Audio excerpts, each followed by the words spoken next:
저희가 지금 오늘 6번째 시간으로 처치 비전이라는 시리즈 설교를 함께 나누고 있습니다. 지금 계속해서 사도행전 2장에 있는 말씀을 함께 읽으면서 우리 라이트하우스 김포 교회가 공동체가 어떤 교회로 성장할 것인가, 또 어떤 교회상을 가지고 그것을 바라볼 것인가를 쭉 함께 말씀을 나누고 있습니다.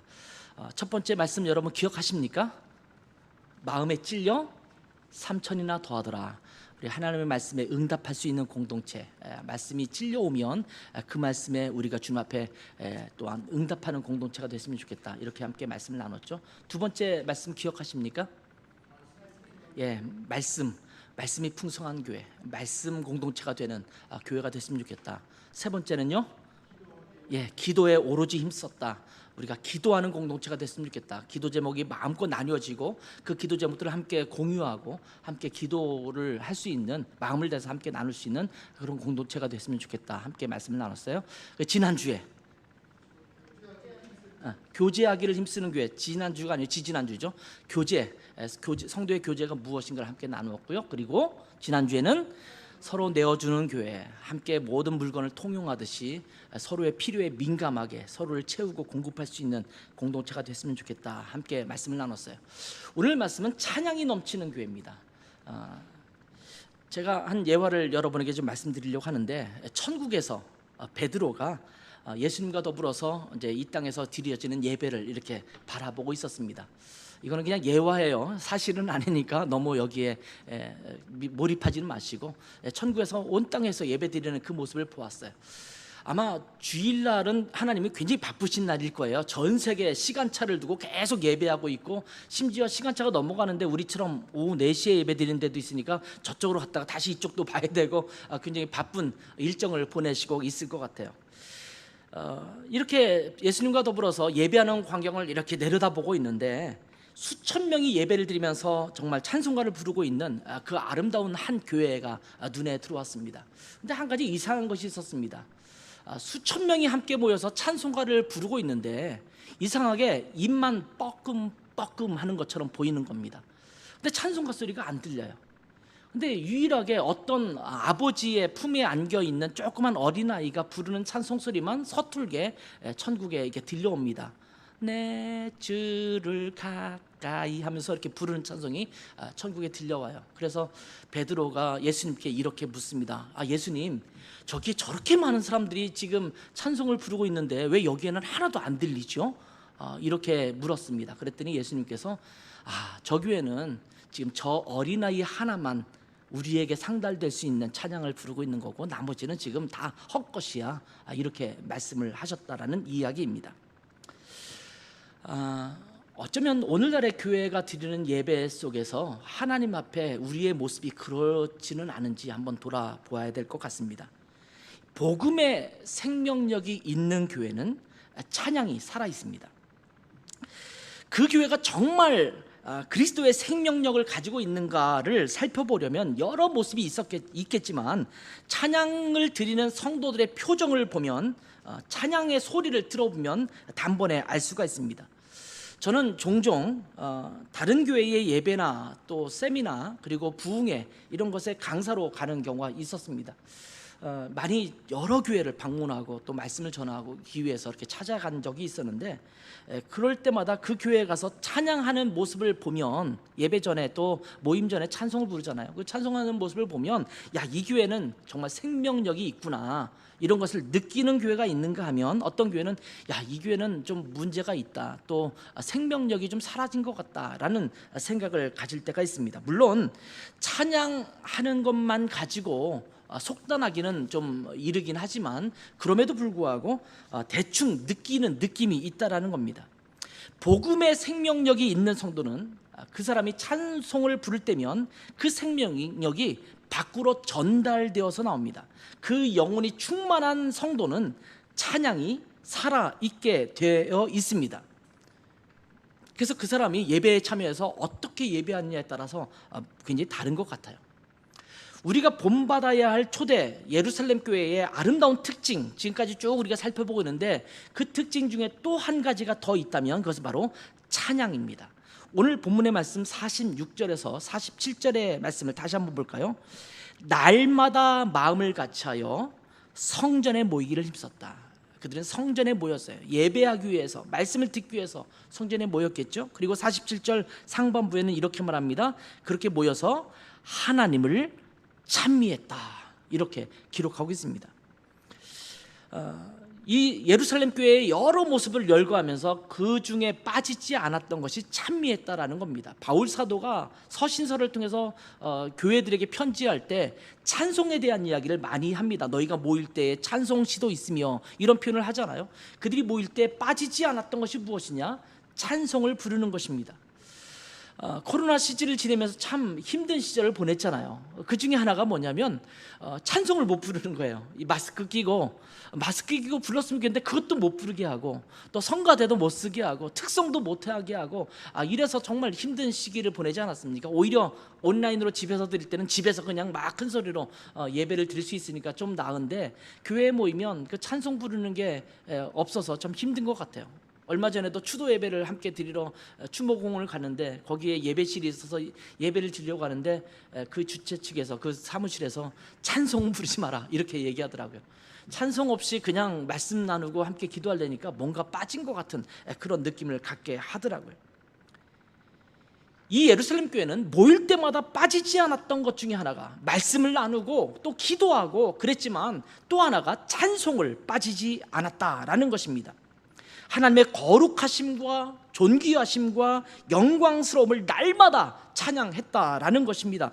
왜냐하면 하나님의 사랑과 또 주님의 은혜로 구원받은 생명을 가진 자들이기 때문입니다. 그래서 시편 기자는 시편 150편 6절에 이렇게 말씀합니다. 같이 한번 읽어볼까요? 시작. 호흡이 있는 자마다 여호와를 찬양할지어다. 할렐루야. 호흡이 있는 자, 생명력을 갖고 있는 사람, 하나님의 생명이 그 안에 있는 사람, 이런 사람들은 하나님을 찬양해야 된다라고 말씀하고 있습니다. 그렇다면 우리 라이트하우스 김포가 찬양하는 공동체, 모일 때마다 찬양이 살아있는 공동체가 되어야 되는데, 그러면 어떻게 하는 것이 주님이 원하시는 찬양을 드리는 것이 될까요? 그 첫 번째는 우리가 이렇게 따라합시다. 찬양은 하나님께 돌려져야 합니다. 찬양의 대상이죠. 찬양의 대상. 누구에게 찬양하느냐? 우리가 찬송을 부르는데 찬송을 받으실 대상이 누구인지를 모를 때가 있잖아요. 유럽에서 많이 나오는 그 러브 스토리 중에 하나가 내가 사랑하는 연인의 집에 앞에 가서 노래를 부르는 거예요. 세레나데. 그냥 부르는 노래랑 그 창문을 향해서 노래를 부르는 거랑은 굉장히 다르잖아요. 분명한 대상이 있어요. 노래를 부르는 대상이 있어요. 근데 우리가 예배 시간에 찬송을 부른다면 우리끼리 신나서 막 노래하는 것이 아니라 그 찬양의 대상이 있다라는 거예요. 그 대상이 누구냐면 하나님입니다. 찬양은 자기 감정에 빠져서 드리는 것이 아닙니다. 찬양은 분명하게 삼위일체 하나님께 드려져야 합니다. 그래서 찬양을 드릴 때 우리가 먼저 무엇을 해야 되냐면, 우리의 찬양을 받기 위해서 이 자리에 임재하셔서 좌정하신 하나님을 바라볼 수 있어야 합니다. 하나님을 먼저 인식할 때 하나님을 향한 온전한 찬양이 나오게 되는 것입니다. 여러분, 아름다운 광경을 보면 저절로 감탄사가 나오지 않습니까? 저희 온 가족이 첫 해외여행을 갔던 때가 있습니다. 그때는 이 캐나다에 갔었습니다. 캐나다. 기억나십니까? 저랑 같이 간 분도 있는데 기억날 거예요.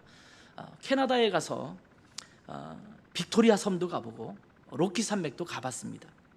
눈이 쌓여 있는 장엄한 산들을 바라보면서, 그 호수들을 바라보면서, 이 빅토리아 섬의 아름다움을 보면서 야, 정말 너무 아름답다, 이런 감탄사가 나왔습니다. 우리나라에서는 제주도 성산 일출봉 많이들 올라가 봤죠. 저도 예전에 올라가 본 것 같아요. 요즘은 거기까지 잘 안 올라가는 것 같은데, 예전에 올라가서 그 위에 꺽꺽꺽거리고 올라갔을 때 탁 트인 그 광경을 보면서 감탄사가 나오더라고요. 제가 갔을 때는 같이 간 일행들이 아닌데 주변에서 주 하나님 지으신 모든 세계, 이 찬양 부르는 사람이 몇몇 있었어요. 야, 올 때는 똑같은 마음인가 보다, 이런 생각을 했습니다. 유럽에 살면서도 경치가 좋은 데를 굉장히 많이 다녔었는데, 아름다운 경치를 보면 감탄할 수밖에 없지 않습니까? 오스트리아의 짤츠부르크라는 곳 옆에 보면 짤츠 캄머굿이라고 있어요. 할슈타트라고 하는 아름다운 호수가 있는 그런 경관이 있는데 거기 가면 그냥 와 뭐 이런 말이 저절로 나오게 됩니다. 제가 크로아티아를 갔다가 플리트비체 국립공원이라고 있어요. 거기는 굉장히 많은 호수들이 있어요. 16개의 호수가 있고 높이가 낮은 그 폭포들, 또 높은 폭포들이 막 어우러져 가지고 너무 아름다운 신비로운 광경을 갖고 있는 그런 곳이 있어요. 죽기 전에 꼭 가봐야 될 세계의 그 경관을 꼽을 때 꼭 나오는 곳이거든요. 플리트비체 한번 꼭들 가보셨으면 좋겠어요. 거기서 갔을 때 그랬어요. 뭐 요세미티, 미국의 요세미티나 그랜드 캐니언 뭐 이런 데를 가면 그런 감탄사가 나오지 않습니까? 우리가 거룩하신 하나님을 배웠다면 그 하나님의 거룩하심과 영광스러움과 존귀하심을 보면서 찬양을 드릴 수밖에 없는 것입니다. 근데 왜 찬양이 안 터져 나오느냐? 그 거룩하심을 못 배웠기 때문에 그래요. 하나님이 우리 가운데 얼마나 장엄하신지, 얼마나 존귀하신지, 얼마나 거룩하신지 그 모습을 봤다면 거룩하다, 거룩하다, 거룩하다 하나님을 찬양할 수밖에 없을 것입니다. 그래서 우리 예배 가운데 임재하신 주님을 인식하는 순간 우리 마음속에서는 저절로 감탄사가 튀어나오듯이 하나님을 향해서 그렇게 고백이 나오는 것입니다. 찬양입니다. 우리 첫 찬양 매주 부르는 게 있죠. 뭐죠? 전능왕 오셔서. 그 찬양 부를 때 전능하신 왕, 우리의 하나님이 이곳에 임재하셨습니다. 이 선포로 우리가 예배를 매주 시작하지 않습니까? 그 하나님의 전능하심 배울 때 주님을 찬양할 수밖에 없는 것입니다. 찬양은 열심히 부르는데 그 마음속에 하나님이 없어서는 안 됩니다. 우리가 지금 박수치고 이렇게 뭐 손을 흔들고 이렇게 한다고 해서 아름다운 찬양을 드린 것은 아니에요. 눈물도 흘리고 감격에 젖는다고 해서 은혜로운 찬양을 드리는 것만은 아닙니다. 청소년들이 댄스 그룹이라든지 인기 가수들이 노래할 때 뭐 열광하는 모습 보지 않았습니까? 저는 유럽에서 매년 코스타를 진행했는데 많이 모일 때는 막 1000여 명 넘게 모이잖아요. 근데 우리 교회에서 예배 드릴 때는 얌전하게 예배 드리는 친구들이 코스타에 가서 찬양할 때면 저 친구들이 저런 모습이 있었나라고 할 정도로 아주 뭐 그 1000명이 모였으니 얼마나 넓은 곳입니까? 막 뱅글뱅글 돌아다니면서 뛰어다니면서 찬양하더라고요. 야, 그러더니 교회 오면 다시 또 얌전해져가지고 그런 감격이 없어져요. 그래서 제가 안 그렇겠지만 어떤 때 어떤 생각이 드냐면 정말 하나님께 감격하여 그렇게 찬양했는가, 아니면 그냥 자기의 감정을 표출한 마치 댄스 그룹이나 그 뭐 걸그룹들에 열광하는 것처럼 그렇게 노래 부르는 것이었을까, 그냥 혼자 생각할 때가 있거든요. 다른 게 없어요. 정말 초창기에 온누리교회에서 목요 찬양을 시작했을 때 제가 한번 가봤어요. 왜냐하면 우리 교회 청소년들, 청년들이 많이 거길 가니까 도대체 어떤 곳이길래 우리 교회들이 저렇게 가는가 가봤어요. 한 2000명 정도, 그 당시만 해도 벌써 2000명이나 모였어요. 근데 예배가 열광적이에요. 얼마나 열광적인지 모르겠어요. 그래서 제가 충격을 받았어요. 야, 그 당시에 하스테반 선교사님이 찬양 인도하고 그럴 때인데 와, 대단하더라고요. 그 우리 교회 청년들, 또 청소년들이 거기서 찬양하는 모습 보니까 또 대단해요. 근데 이 친구들이 또 다시 우리 교회, 제가 지도하는 예배당에 오면 찬송가, 특별히 찬송가 부르면 뭐 입만 달싹달싹거려요. 그냥 고개 푹 숙이고 이렇게 하고 부르고 있어요. 그래서 제가 도대체 쟤네들은 저기와 여기가 뭐가 다를까? 그러면 이런 생각이 들어요. 거기서 드리는 찬양은 제대로 드린 걸까? 이런 마음이 들거든요. 가끔씩 제가 독일에 있어서 루터 교회를 갈 때가 있거든요. 루터 교회는 정확한 예전에 의해서 예배가 진행됩니다. 찬송가가 우리랑 많이 다른 부분도 많고 또 거기는 그 찬송가 절이요 한 막 10절씩 돼요. 한 찬송가에 10개의 절이 있고 그런데 가사가 있고 거기에 10개가 있고 두 절 정도가 보통 찬송가에 써 있고 나머지는 밑에 그냥 한 건에 몰아져 있어요. 3, 4, 5, 6절 이런 식으로. 근데 노래도 모르는데 여기 있는 가사를 보면서 유해를 따라 부르려니까 힘들어요. 한국말도 아니잖아요. 독일어를 따라 부르는데 욕을 보면서 악보를 부르려니까 너무 힘든데 그러면 대충 드릴 수 있잖아요. 저는 근데 그곳에서도 내가 모르는 멜로디, 모르는 가사, 낯선 언어이지만 그것을 따라하면서 하나님을 향하여 마음을 다해서 드리려고 하고, 거기에 모르는 노래인데도 불구하고 제가 화음을 맞춰서 부르면 또 독일 사람들이 웬 첫 번째 온 사람이 잘 알지도 못하는 것 같은데 화음까지 맞춘다 이러면서 쳐다보는 경우도 있거든요. 어떤 형태든, 사람이 지금 우리처럼 작은 인원이 모이든 엄청난 인원수가 모여서 함께 주님 앞에 예배하든 어떤 상태에서든 하나님을 그 마음에 두고 그 하나님께 경배하는 모습이 진정한 찬양이어야 합니다. 여러분은 지금 예배할 때 그렇게 예배하고 있습니까? 분위기가 될 때는 열광적으로 찬양하고, 또 내가 생각하는 카테고리 안에 갇혀서 이거는 찬양해도 되고 이거는 아니어야 된다라고 생각하는 마음으로 찬양해서는 안 됩니다. 고요히 찬양할 때든 여럿이 모여서 열광적으로 찬양할 때든 하나님의 임재가 느껴져야 하고, 우리의 찬양의 대상인 하나님을 분명히 바라보며 그분께 찬양을 올려드려야 합니다. 두 번째는요, 모든 방법을 동원해서 찬양을 하는 것입니다. 따라서 합시다. 모든 방법을 동원해라. 모든 방법을 동원한다. 우리의 찬양이 얼마나 편협된 줄 아십니까? 예전에는요, 얼마 전까지만 해도, 얼마 전이래봤자 벌써 20여 년 지난 것 같아요. 그전에는 찬송가를 예배 시간에 부르지 않고 복음성가라고 하는 CCM을 불렀으면 굉장히 예배에 잘못됐다라고 말할 때가 참 많았습니다. 찬송가만 불러야 된다라는 말을 하시는 분도 있어요. 지금도 그런 분들이 있어요. 예배 때는 찬송가만 불러야 한다. 근데 여러분, 찬송가에도 굉장히 많은 복음성가가 들어있다는 사실을 아십니까? 주 예수보다 더 귀한 분은 없네. 그 찬양을 우리가 굉장히 지금 많이 부르는데 뭐 이미 찬송가잖아요. 그런데 원래 그는 빌리 그레이엄 전도 집회 때 불렀던 복음성가예요. 복음성가가 이제는 버젓이 찬송가에 들어와 있잖아요. 근데 요즘 새롭게 바뀐 찬송가 보면 예전에 우리가 복음성가로 불렀던 많은 찬송들이 지금 찬송가 안에 들어왔어요. 여기에 모인 우리, 그것도 옛날에는 우리가 복음성가로 불렀죠. 찬송가 안에 들어왔잖아요. 오늘도 첫 찬양, 찬양하라 내 영혼아, 그것도 지금 찬송가 안에 들어와 있어요. 그러니까 이거는 찬송가냐 복음성가냐를 나누는 건 굉장히 애매한 부분이거든요. 우리 찬송가에 있는 곡들도요, 나눠보다 보면 많은 부분은 하나님을 향해 찬양하고 경배하는 것이 아니라 서로 위로하고 권면하고 서로에게 도전하는 내용으로 가득 찬 그것을 복음성가라고 부르거든요. 그런 내용들이 굉장히 많이 있거든요. 여러분 인지하고 있는지 모르지만 우리 교회 예배에서 예배 드릴 때 앞부분에 누구를 권면하거나 또 그런 찬양이 없잖아요. 인지하셨습니까? 우리 앞부분에 기도하기 전에 드리는 대부분의 찬양은 하나님을 향한 찬양을 계속 부르고 있어요. 이게 찬양이에요.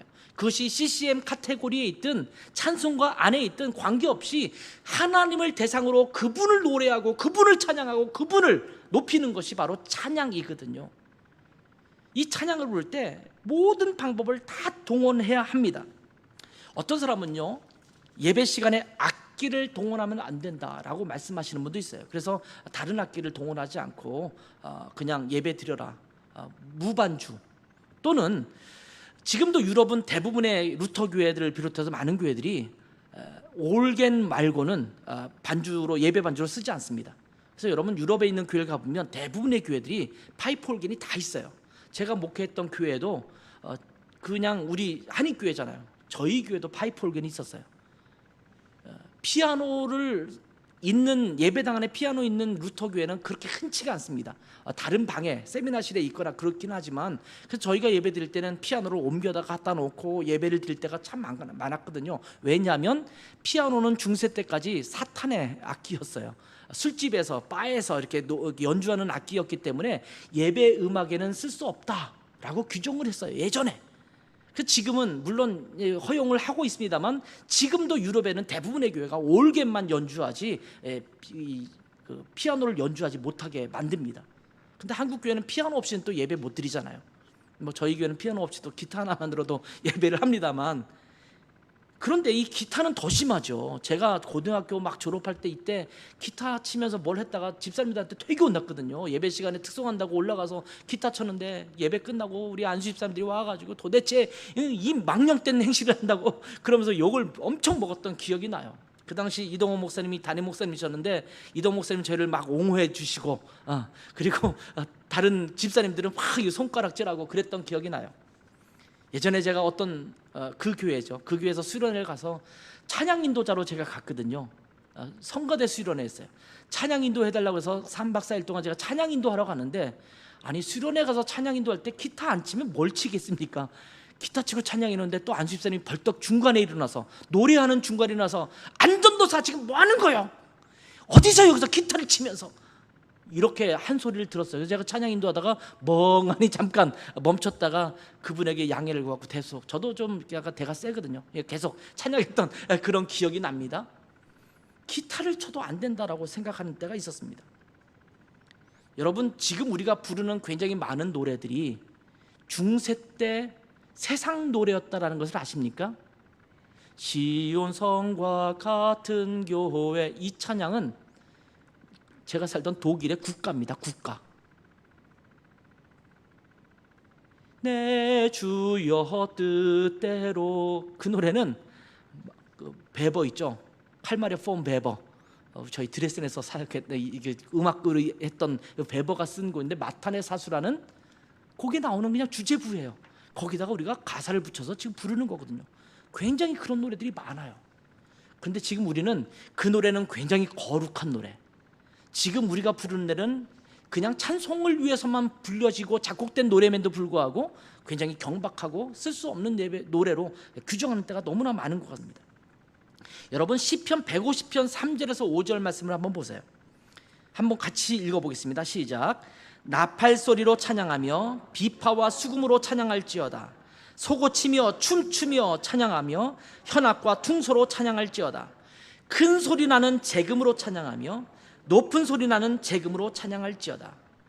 여러분, 하나님을 찬양하라고 말하면서 뭐라고 말합니까? 모든 악기를 총동원해서 하나님을 찬양하라, 이렇게 말씀하고 있는 겁니다.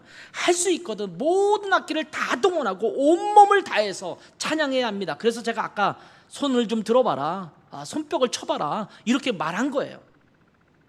어떤 교회는 예배 시간에 손뼉 치면 큰일 날 줄 알고, 또 손을 들고 그러면 눈소리 주면서 왜 저래? 이러면서 째려보는 그런 교회들도 있거든요. 우리가 하나님을 향하여 예배할 때 온 마음을 다해서 예배해야 합니다. 저는 우리 라이터스 김포 공동체는 지금은 악기 하시는 분도 없고 제가 혼자 기타만 치면서 하지만, 할 수 있다면 우리 예배에 동원할 수 있는 모든 악기가 다 동원됐으면 좋겠어요. 이제 성도들이 좀 생기고 거기에 뭐 악기를 좀 갖고 있는 사람이 있다면 오케스트라가 아니라도 그냥 연주하는 거예요. 찬양할 때 같이 연주하면 얼마나 좋습니까? 제가 옛날에 아까 말했던 그 고등부, 중고등부에서 사역할 때 제가 그렇게 얘기했어요. 악기 연주하는 애들이 있거든요. 클라리넷 부는 애도 있고 바이올린 연주하는 애들도 있고 그냥 배우는 애들이죠. 고등학생들인데 그냥 다 가져오라고 그랬어요. 예배 시간에 별도로 뭐 하는 게 아니라 우리 찬양할 때 항상 그 아이들은 옆에서 그냥 연주하게 한 거예요. 너희들이 갖고 있는 모든 것을 갖고 와라. 제가 뭐라고 말했냐면 캐스터네츠, 트라이앵글 있으면 가져와라, 필이 있으면 가져와라. 근데 그런 건 안 가져오더라고요. 쪽팔린지 안 가져오고 이제 악기나 이런 좀 고상한 악기들만 와서 연주했던 기억이 나는데, 우리가 할 수 있는 모든 악기를 동원해서 하나님 앞에 예배할 수 있어야 합니다. 우리가 할 수 있는 모든 형태, 독창도 할 수 있고 교창은 서로 나누어서 한 번 하고 이쪽 한 번 하고 할 수 있는 교창도 하고 합창도 하고 중창도 하고 하면서 함께 예배해야 합니다. 우리가 할 수 있는 모든 것을 동원해서 하나님을 노래하고 찬양해야 합니다. 그러니까 예배 시간에 저는 드럼 있는 거 나쁘다고 보지 않아요. 여기 큰 소리 나는 재금, 작은 소리 나는 재금, 소고치며 찬양하라고 그랬잖아요. 모든 악기가 오늘날 우리가 쓸 수 있는 악기들입니다. 아프리카에 가면요, 그냥 이거 치면서 그냥 노래하고 찬양하거든요. 근데 어떤 사람은 그거는 옛날 무속신들에게 뭐 할 때, 제의할 때 썼던 것이기 때문에 쓰면 안 된다, 이렇게 말하는데, 아니요, 그것이 하나님 앞에 예배로 사용될 수 있다면 그것을 통해서 하나님 앞에 예배할 수 있어야 된다고 믿습니다. 세 번째는, 찬양에는, 따라합시다, 찬양에는 생명력이 꿈틀거려야 합니다. 찬양은 그 가사의 내용이 꿈틀거려야 합니다. 그 내용의 고백이 우리의 마음의 고백이 되어야 되고, 그렇기 때문에 때로는 눈물도 흘리고, 그리고 박수치는, 너무 기뻐서 박수도 치는 그런 것이 되어야 합니다. 찬양이 주문이 되어서는 안 됩니다. 제가 예전에, 제가 독일 가기 전에 카톨릭에서 하는 장례를 한번 가본 적이 있어요. 제가 다니던 교회 그 부모님이 돌아가셨는데, 그 부모님은 카톨릭을 다녔고 자녀가 이제 교회를 다녔기 때문에 갔었어요. 참여했는데, 카톨릭은 한편으로는 본받을 만한 게 있더라고요. 거기는 아예 장례팀 같은 게 운영되는 것 같아요. 서초동이었었는데, 서초동 성당인가 거기서 와서 뭘 하는데, 교대로 하면서 번갈아 가면서 24시간 계속 한 방에 앉아서 뭘 노래 같은 걸 불러요. 이게 장례 때 부르는 그들의 송가가 있는 것 같아요. 찬송가가 있는 것 같아요. 근데 옆에서 들으면요, 무슨 주문해 오는 것 같아요. 계속 그렇게 하는데 그걸 계속 번갈아 가면서 부르는 팀들이 있더라고요. 그래서 야, 힘들고 어려울 때 와서 이렇게 위로하는 게 24시간 하는 게 너무 좋은 모습이기도 한다라는 생각을 하면서, 동시에 저게 진짜 하나님을 향한 찬양일까, 마치 주문해오는 것 같은 느낌을 가졌거든요. 다 같이 일어나서 10장 찬송가로 찬양하겠습니다. 전능왕 오셔서 찬양할 때 전능왕도 생각도 안 하고, 그분이 오셨다라는 것도 생각도 안 하고, 그냥 가사가 있으니까 불려 제끼는 거죠. 아무런 감동 없이, 아무런 느낌 없이, 그 가사의 고백이 나와는 전혀 관계없이 그냥 불러내는 것, 이것은 온전한 찬양이 될 수 없습니다. 여러분, 다 같이 자리에서 일어나셔서 찬양하자고 그러잖아요. 왜 일어났습니까? 일어나라니까. 이 자리에 주님이 임재하셨다면 그 전능하신, 그 존귀하신 분 앞에 우리가 가만히 앉아서 맞이할 수 없어서 일어나는 고백을 하는 거거든요. 아까 성경을 읽을 때도 잠깐 저희가 일어났는데 왜 그렇습니까? 하나님의 높으신 말씀이 우리 가운데 선포되니 우리가 앉아서 받을 수 없으니까 상징적인 의미로 저희가 일어나는 거예요. 우리의 찬양의 고백이에요. 그것조차도 하나님을 향한 찬양이거든요. 무표정한 얼굴과 목소리로 그냥 중얼거리는 찬양은 하나님이 기뻐하시지 않습니다. 자, 찬송합시다. 그러면 그냥 그 찬송가 펼쳐들고 노래하는 것이 찬송이 아니라는 말입니다. 사랑하면 모두 시인이 된다라는 이야기를 합니다. 저는 원래 시를 굉장히 즐겨 썼었고, 지금도 우리 교단 안에 목산문학회 회원이면서 시를 쓰기도 하고, 지금은 활동을 안 합니다만 예전에는 크리스찬 시인협회 회원이면서 제가 함께 활동을 했었습니다. 제가 제 아내랑 연애할 때 굉장히 많은 시를 써서 보냈습니다. 아마 간직은 안 했을 거예요. 버렸을 것 같아요. 버렸죠, 다. 굉장히 편지를 쓰면서 시를 써서 이렇게 보내줬던 그런 기억이 납니다. 그런데 그런 시를 쓸 때 대충 아무렇게나 쓰는 것이 아니라 제 사랑하는 연인을 향해서 마음을 다해서 내 마음에 있는 것들을 다 담아서 하나하나 써서 보냈거든요. 상대방이 어떻게 감동받는지는 모르지만 저의 마음을 다해서 그렇게 시를 써서 보내는 거예요. 우리가 하나님을 향한 고백이 그러해야 합니다. 우리가 시를 직접 쓰지 못하고 노래를 작곡할 수 없어도 이미 고백된 그 찬송을 가지고 우리의 마음을 담아서 그 안에 꿈틀거리는 생명력을 담아서 하나님 앞에 예배하고 경배해야 합니다. 네 번째는, 찬양은 우리 삶으로 드려져야 합니다.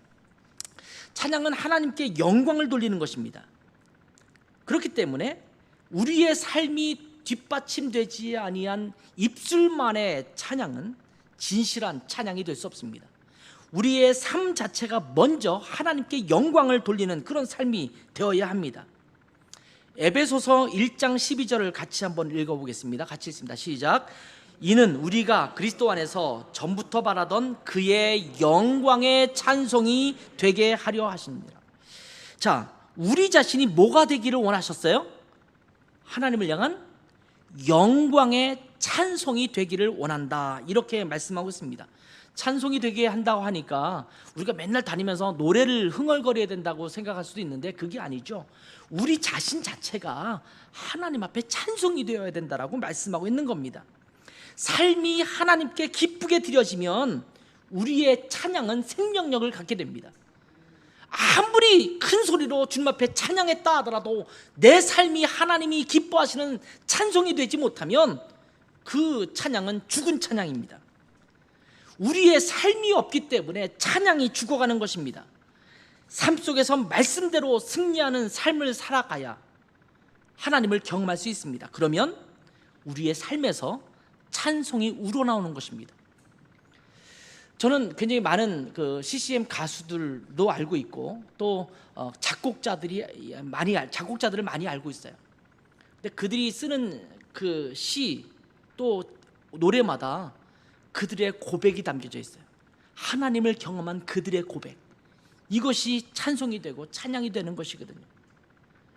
내 삶 속에서 하나님을 경험해야 그 고백이 되는 거예요. 여러분, 무거운 마음의 시험, 무거운 짐을 주 예수 앞에 아뢰이면, 그 찬양을 부를 때 그 무겁고 힘든 것을 주님 앞에 내려놨을 때 주님께서는 이 모든 짐을 맡으시는 그 고백을, 그 삶을 느꼈던 사람이 그렇게 고백하는 거예요.